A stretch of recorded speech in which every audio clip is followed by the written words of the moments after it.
ریاست مدینہ کے قصے سنا رہے تھے، انہیں بتاتے تھے کہ ریاست مدینہ میں کس طرح کا انصاف ہوتا تھا اور ہم بھی لوگوں کو ریاست مدینہ جیسا انصاف فراہم کریں گے۔ نیب کی ستائی طیبہ عمران خان سے ریاست مدینہ کے انصاف کی امید لگائی، اپنی دہائی لے کر سٹیزن پورٹل پر پہنچی، وہاں پر اپنی شکایات درج کرائیں، اور یہ وہ وقت تھا جب عمران خان کی آدھی کابینہ کرپشن کیسز میں گھر چکی تھی، بچنے کی کوئی امید نہیں تھی۔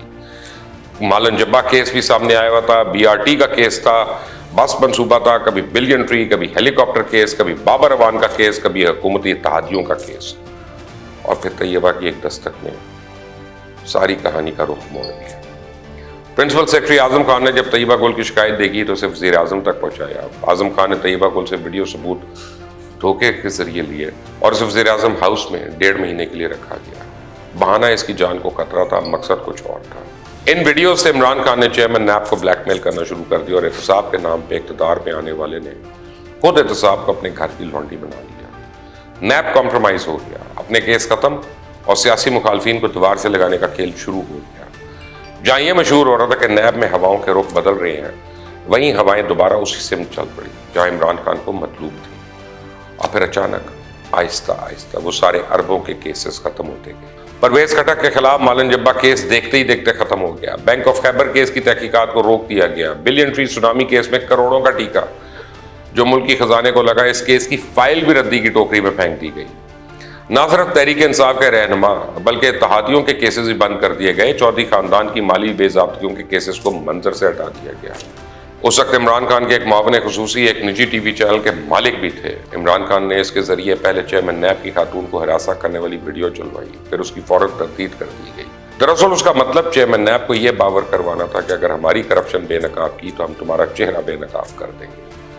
ایک وقت تھا جب چیئرمین نیب بڑی بڑی فائلز لے کر لمبی لمبی پریس کانفرنسز کرتے تھے، وہ بتاتے تھے کہ تحریک انصاف نے اربوں کی جو چوری کی ہے وہ جلد سامنے آ جائے گی، لیکن اچانک ہی ان کے بیانات میں تضاد آنا شروع ہو گیا، اور اس تضاد کی کڑیاں وزیر اعظم ہاؤس میں قائم اس بڑے بلیک میلنگ سیل سے جڑیں جو سارا کھیل سمجھ میں آ جاتا ہے۔ عمران خان نے سارے ثبوت مٹانے کے لیے طیبہ گل اور اس کے شوہر کو وزیر اعظم ہاؤس بلایا، اور اس بار بھی ان کی باتوں میں آ گئے وہ لوگ۔ طیبہ اور ان کے شوہر کو وزیر اعظم ہاؤس بلا کر ان دونوں کے فون لے لیے گئے، کئی دن ان کو حفظ بے جا میں رکھا گیا۔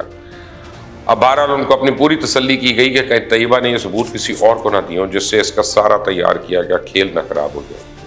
طیبہ ان کے شوہر کو جیل سے جب رہائی ملی تو پھر ان کے خلاف مختلف تھانوں میں FIRs درج کروائی گئی تاکہ دونوں میاں بیوی کورٹ کچہری کے چکر کاٹتے رہے، اور ہم اس دوران چیئرمین نیب سے اپنی ساری کرپشن کے کیسز ختم کروا کے صادق اور امین کے سرٹیفکیٹ حاصل کریں۔ عمران خان نے اس ویڈیو کو استعمال کر کے اپنے کیسز بند کروانے کے ساتھ ساتھ اپوزیشن کے خلاف نیب کی انتقامی مہم تیز کی۔ جیسے ہی ویڈیو آئی اس کے بعد کچھ ہی وقت میں حزب اختلاف کے سارے بڑے رہنماؤں پہ کرپشن کے کیسز بن گئے، اور چند دن میں پاکستان مسلم لیگ نون اور پیپلز پارٹی کے آدھے سے زیادہ رہنما جیل میں ڈل گئے۔ عمران خان نے اپنی سیاست چمکانے کے لیے ایک طرف نیب کو کٹ پتلی بنایا، دوسری طرف اپنے فرنٹ مین کے خود کو مسیحا اور اپوزیشن کو ملک دشمن عناصر ثابت کرنے کی مہم تیز کر دی۔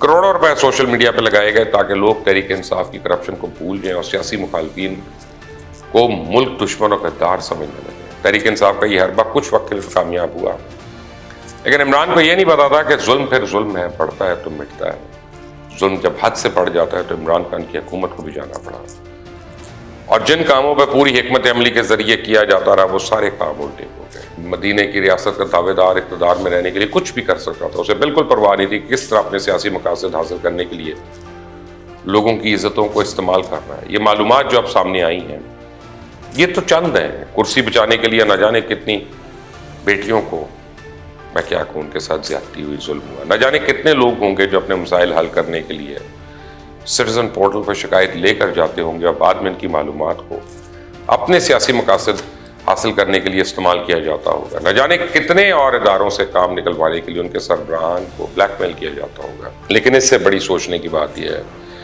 کہ کیا ہم آج بحیثیت پاکستان کے شہری اپنے کسی عدل و انصاف کے ادارے پہ اعتبار کر سکتے ہیں؟ کیا ایک خاتون اکیلی انصاف حاصل کرنے کے لیے اکیلی کسی ادارے کے سربراہ کے پاس جا سکتی ہے؟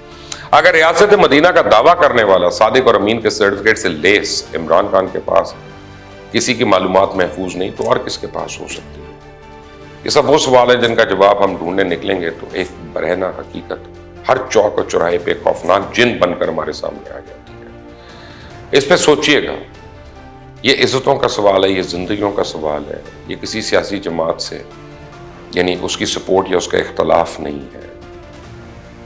اللہ تعالیٰ ہم سب کو اپنی پناہ میں رکھے۔ آئندہ تک کے لیے اجازت دے، اللہ حافظ۔